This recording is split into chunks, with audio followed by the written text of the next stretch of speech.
Vamos a dar comienzo a la charla sobre el manejo integral del paciente politraumatizado. Soy el doctor Gonza Nelson, jefe del servicio de terapia intensiva 2 del Hospital Ángel C. Padilla. Antes de continuar con el tema, vamos a tener en cuenta o vamos a definir qué significa un paciente politraumatizado. Actualmente, la comunidad internacional vinculada al estudio y el tratamiento de la enfermedad trauma reconoce que no hay una definición de politraumatismo de aceptación universal. Hay que tener en cuenta que este término, como sucedió con otras entidades clínicas como el síndrome de estrés respiratorio o síndrome de disfunción multiorgánica, comenzó a usarse hace varios años. Acá, como podemos ver en la presentación, vemos que la definición de trauma fue variando a medida que fueron pasando los años. Por un lado, fue definida a través de un score, que es el score de valoración de lesiones vinculadas al trauma, como es el IS, que se tomaba como punto de corte de 15. Se consideraba que un punto de corte mayor de 16, el paciente presentaba varias lesiones con alta probabilidad de mortalidad. Hay que tener en cuenta también que el concepto de politraumatismo fue descrita como 2 o más lesiones significativas, pero también se tiene en cuenta otro concepto, que politrauma es aquel que presenta al menos 2 lesiones severas, ya sea en cabeza, tórax o abdomen, o una de ellas asociada a una lesión en alguna extremidad. Otro concepto que fue pasando a medida de los años, se considera politrauma aquel con 2 o más lesiones, una de las cuales es potencialmente fatal. Al hablar de trauma, vamos a considerar que la misma es una enfermedad y se la define como un daño físico que sufre una persona cuando se expone a una cantidad de energía mayor a la que puede tolerar. Este daño puede ser de origen intencional, ya sea homicidios, suicidios o grandes actos de violencia, o no intencional, ya sea como caídas, choques vehiculares o atropellamientos. Vemos ahora los puntos que vamos a desarrollar en esta presentación. Primero, la epidemiología con respecto al trauma a nivel mundial y a nivel nacional. Posteriormente, cuál es la evaluación primaria y soporte vital que se debe realizar ante un paciente politraumatizado, como así también el triage y los scores que se usan en esta enfermedad. El traslado, cuáles son las características o puntos a considerar, como así también poder discernir las patologías que ponen en riesgo la vida del paciente y evitar las muertes evitables y tardías que pueden tener el paciente. El trauma es una pandemia mundial y una de las principales causas de muerte y discapacidad, con una desigual distribución a nivel global, nacional y local. Es una enfermedad muy heterogénea en cuanto a la causa, tipo de lesiones y gravedad, con una considerable incertidumbre en su previsión pronóstica. La mortalidad por traumatismo es la primera causa de muerte en menores de 45 años en los países industrializados, siendo entre el 20 y 30% de muertes evitables, teniendo como promedio de mortalidad de edad de los 28 años en este tipo de trauma. Acá podemos observar que la causa de trauma es en el 30% de los casos por incidente de tránsito, seguido de las caídas y por aplastamiento. De acuerdo al lugar de la lesión del trauma, corresponden en primer lugar a los traumatismos cráneoencefálicos, que corresponden entre el 30 y 40% de los casos, seguido de los traumatismos de tórax y traumatismos de abdomen. Hay que tener en cuenta que la presencia de 2 o más traumas aumenta más la mortalidad del mismo. Como hemos dicho anteriormente, la mortalidad se observa en una población joven menor de 40 años. De acuerdo a la Organización Mundial de la Salud, podemos ver la distribución por causas de la mortalidad debida a lesiones, de la cual en primer lugar hace referencia a los incidentes con vehículos de motor en un 25%, seguida por las violencias, ya sea por violencia autoinfligida o por una violencia interpersonal correspondiente al 16 y 10% respectivamente. Acá podemos ver un gráfico, las muertes por lesión debida a incidentes de tránsito, violencia y caída, y que esto va a depender mucho de la edad. Vemos que los accidentes de tránsito se observan en una población joven entre los 20 y 30 años, seguida por una curva de color amarilla de violencia, ya sea autoinfligida o interpersonal, en una población también joven entre 30 a 40 años, pero los traumas por caída vemos en una población mucho más avanzada entre los 70 y 80 años. Entonces hacemos de nuevo referencia de que las muertes por lesión va a depender mucho del mecanismo y de la edad del mismo. En este gráfico de barra podemos observar la distribución de las lesiones potencialmente mortales, siendo tanto los traumatismos cráneoencefálicos como de tórax los potencialmente mortales, seguido por las extremidades en un 40% y en el abdomen un 25%. Hay que tener en cuenta en la mortalidad por trauma que tenemos una curva trimodal. ¿Esto qué significa? Todo dependiendo del lugar tenemos tres picos. El primer pico, que aparece la mortalidad inmediata in situ, que correspondería al 50% de la mortalidad.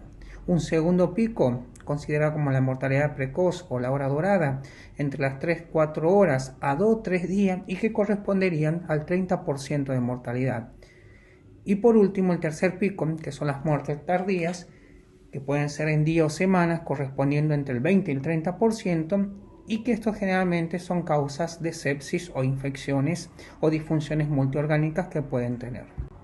Las causas de mortalidad, de acuerdo a los picos explicados anteriormente, son en la mortalidad inmediata, o sea, en el lugar del incidente, pueden ser debidas, ya sea por una exsanguinación, generalmente por lesiones de grandes vasos, por TEC grave o por lesiones medulares altas. En la mortalidad precoz, las causas podrían ser por TEC, ya sea por la presencia de un hematoma sub o extradural, hemorragias internas, y las tardías, ya sea por sepsis o por un síndrome de disfunción multiorgánica. Hay que tener en cuenta que casi el 30% de esas muertes pueden ser evitables, y esto son debidas por una falta de control en la vía aérea, por un retraso no de la realización de cirugía, por no la actuación rápida de avenamientos de acuerdo al traumatismo de tórax que puede presentar el paciente, o un diagnóstico no realizado por una lesión de columna cervical o un tramo esplénico, o por no tener una buena exploración del cuello o retraso en la transfusión. Ante un paciente con trauma, hay que tener en cuenta el manejo tanto prehospitalario como hospitalario. Al realizar el manejo prehospitalario, dentro de la evaluación inicial que se realiza, el objetivo principal es identificar y tratar las alteraciones que pongan en riesgo la vida del paciente, en la que debemos priorizar, evaluar y actuar de forma rápida, progresiva y eficiente. Antes de la evaluación inicial y resucitación en el manejo prehospitalario, se debe evaluar la escena del trauma. Primero, verificar la situación con la finalidad de proporcionar seguridad en la escena tanto al personal prehospitalario como al paciente. Segundo, utilizar equipos de protección individual así como medidas de bioseguridad. Tercero, hay que evaluar los recursos necesarios para la intervención en la emergencia médica. Y posteriormente, activar la cadena de supervivencia. Hay que recordar de que nosotros estamos en el segundo eslabón de la cadena de supervivencia, y luego de haber identificado el problema macro, comunicarse con la central de emergencia para dar aviso de las acciones tomadas y comunicarse con las siguientes acciones que tomará: llamar pidiendo ayuda, reanimar brindando reanimación cardiopulmonar, desfibrilar aplicando desfibrilador externo automático, o tratar otorgando apoyo vital avanzado precoz y traslado. Y por último, efectuar acciones de triage en caso de haber víctimas múltiples o en masa. En resumen, en todo el manejo prehospitalario es toda una sucesión continuada de medidas en cadena. ¿Sí? Primero, evaluar la escena. Segundo, realizar la evaluación primaria para poder tener y priorizar las lesiones con riesgo de vida para el paciente y después realizar la comunicación para el traslado correspondiente. Es importante también poder determinar cuál ha sido el mecanismo o cinemática del trauma, teniendo en cuenta la velocidad en que se haya realizado si tuvimos un incidente en motovehículo, caída de acuerdo a la altura, porque es importante para poder determinar las lesiones que puede tener el paciente, si ha sido un incidente de tránsito, si el personal fueron inyectados o no, en caso de aplastamiento, el tiempo en que fue encontrado el mismo, muertes asociados en el trauma, si fueron personas arrolladas o no, y también la temperatura ambiente, porque es importante poder determinar y tomar las medidas correspondientes. Una vez que se realizó la evaluación inicial y resucitación, es decir, y volver a hacer hincapié que la evaluación inicial hace referencia a identificar las lesiones que comprometen la vida del paciente, posteriormente se continúa con una evaluación secundaria. Es decir, una vez que el paciente se va trasladando al centro de referencia o al nivel de alta complejidad, hay que tener en cuenta otras o las prioridades quirúrgicas que puede tener el mismo, ya sea a nivel de lesiones intracraneales, lesiones torácicas o abdominales, vasculares periféricas, musculares o maxilofaciales.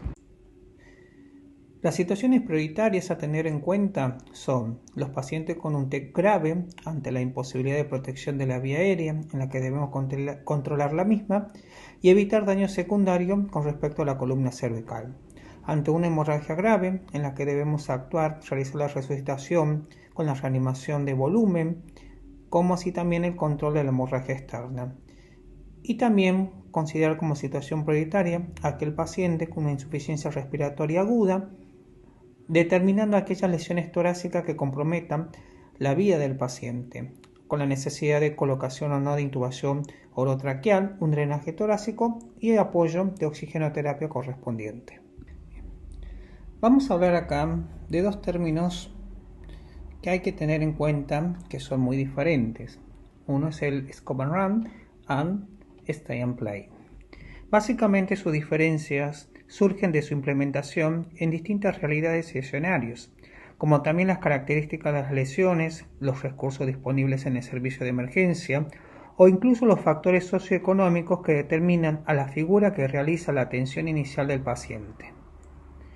En el formato anglo-norteamericano, la figura tratante es la del paramédico o técnico en emergencias médicas.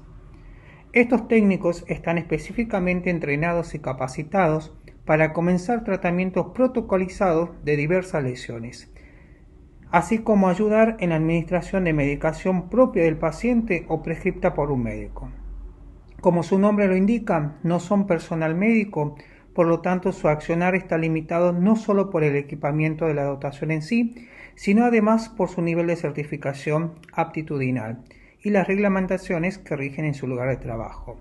Esta y la gran cantidad de lesiones por trauma en países como los Estados Unidos e Inglaterra son las causas del modelo Scope and Run o en español cargar y llevar.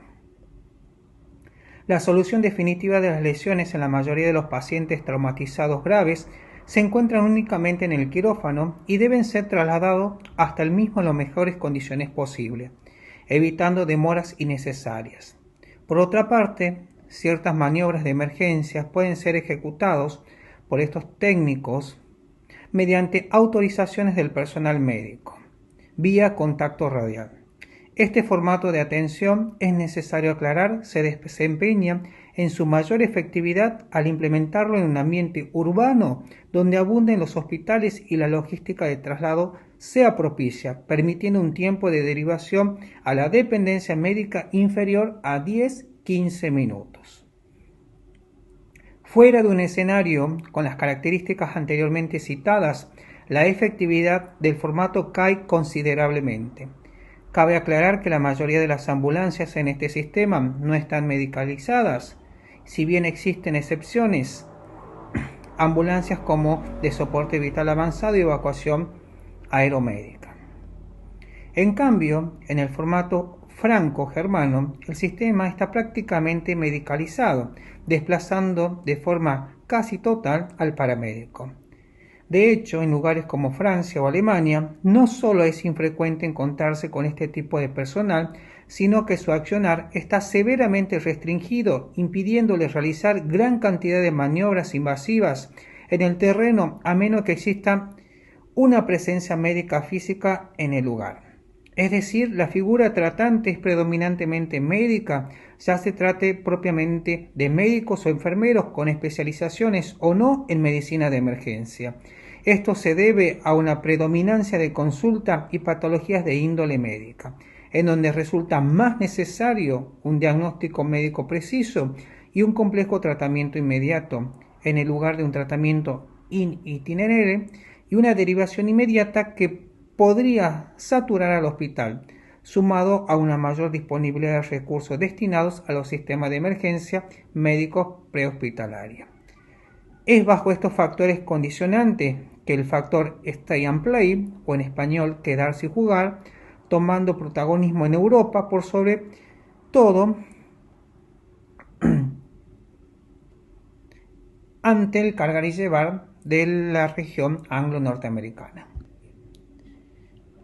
Al dar inicio a la evaluación primaria, primero hay que tener en cuenta si el paciente está consciente o no, es decir, verificar la respuesta del paciente mediante algunas acciones o preguntas. Si el mismo está inconsciente, sacudir con cuidado los hombros mientras le preguntamos si está escuchando, preguntando cómo está o que no diga su nombre. En el caso de que el paciente está consciente, continuar con el protocolo de acuerdo a la patología existente. Si el paciente está inconsciente, aplicamos el protocolo correspondiente, que es el ABCD. El primer paso de la evaluación inicial es asegurar la permeabilidad de la vía aérea con protección de la columna cervical si el paciente tiene trauma. Primero debemos colocar al paciente en posición supino y evaluar la permeabilidad de la vía aérea. En el caso de que no haya permeabilidad de la misma, debemos realizar maniobras manuales como elevar el mentón o traccionar el maxilar inferior, o bien colocar una cánula, ya sea oronasofaringea, y si es necesario, establecer una vía aérea definitiva. Y no nos olvidemos de colocar el collar cervical si el paciente tiene trauma. El segundo paso de la evaluación inicial corresponde a la respiración. Esto quiere decir que debemos verificar si el paciente tiene una adecuada respiración y ventilación. Para ello debemos observar la expansión torácica, ocultar los campos pulmonares y si hay compromiso ventilatorio, asistir a la víctima con un dispositivo, realizar maniobras avanzadas de ser necesario, es decir, ante un apoyo de oxigenoterapia o tutorizar la vía aérea, ya sea con intubación oronasotraqueal, y realizar las medidas necesarias si tenemos lesiones con compromiso de vida del paciente. El tercer paso de la evaluación primaria es la letra C, que corresponde a circulación. Esto significa que debemos verificar el estado circulatorio y controlar las hemorragias. Debemos tomar el pulso periférico en las extremidades e identificar si hay alguna alteración, realizar compresión directa en las hemorragias y si éstas no ceden, hacer presión indirecta en las arterias próximas a la herida y canalizar la vía con una boca de amplio diámetro y administrar fluidos lo más precozmente posible.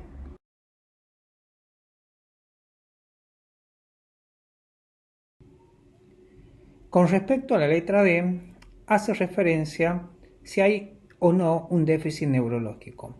Ante ellos se valora el nivel de conciencia a través de la escala de Glasgow, como así también poder identificar o valorar las pupilas y si presenta algún foco motor en el momento de la evaluación. Y por último, la letra E corresponde a exposición. ¿Esto qué significa? Que debemos exponer, cubrir y prevenir a la víctima de hipotermia. Debemos realizar un giro de la víctima, rollover, en el caso de que tenemos una posición muy particular en el momento de la escena, colocar al paciente en una tabla espinal, trasladar a la víctima en un transporte adecuado según el tipo de complejidad y quitar las ropas húmedas o muy abultadas para que pueda examinar al paciente. Si es necesario, hay que romper las ropas. El siguiente paso es realizar el traslado del paciente a un nivel de complejidad correspondiente.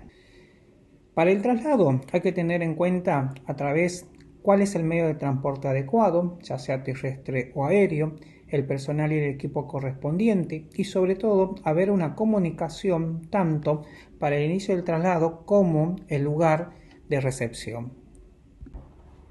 Los principales errores en el traslado se deben primero por no tener una intubación precoz o no tener una valoración específica con respecto al paciente en cuestión.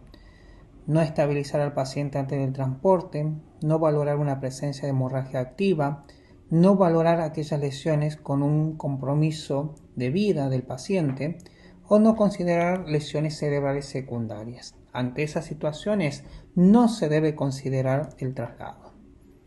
Hay que tener en cuenta ciertos puntos con respecto al traslado del paciente. Si el paciente tiene una condición crítica de riesgo vital, efectúe procedimientos en la ruta en la cual no debemos demorar el traslado. Si el traslado requiere mucho tiempo, ya sea larga distancia, extricación prolongada o se retrasa por diferentes causas y la condición del paciente es inestable o crítica, realizar procedimientos avanzados que eviten complicaciones o deterioro del paciente durante el traslado. Hay que tomar los signos vitales, incluyendo saturación de oxígeno cuando sea posible, y durante el transporte realizar el procedimiento ABCDE cuantas veces sea necesario. Iniciar o continuar el manejo médico de la evaluación primaria. Siempre hacer el examen físico examinando a la víctima por regiones corporales para identificar lesiones, ya sea en cabeza, cuello, tórax anterior, abdomen y pelvis, tórax posterior, región lumbar, nalgas, perineo y extremidades. Y como se dijo anteriormente, comunicarse con la central de emergencia e informe las características del paciente para que a su vez se alerte al equipo de emergencia. Solicitar ayuda si el caso que se está atendiendo es de gravedad o excede la capacidad de respuesta. Recordar que existen diferentes tipos de ambulancias. Una ambulancia para traslado simple, para transporte asistencial básico, transporte asistencial avanzado. Los diferentes tipos de ambulancias se equiparán y procederán de acuerdo a la normativa nacional de atención de emergencias prehospitalarias. Hay diferentes sistemas de clasificación en un paciente politraumatizado, de la cual una de ellas es la valoración de gravedad de lesiones, IS, que fue publicada por primera vez en 1974. Este score se basa en una clasificación anatómica de la gravedad de las lesiones, combinando los niveles de gravedad en un único valor que está correlacionado con los resultados. Este score, IS, es un sistema de puntuación comúnmente utilizado en trauma, tiene valores de entre 0 y 75 y aumenta con la gravedad. A mayor puntuación, mayor gravedad de las lesiones y por lo tanto mayor mortalidad.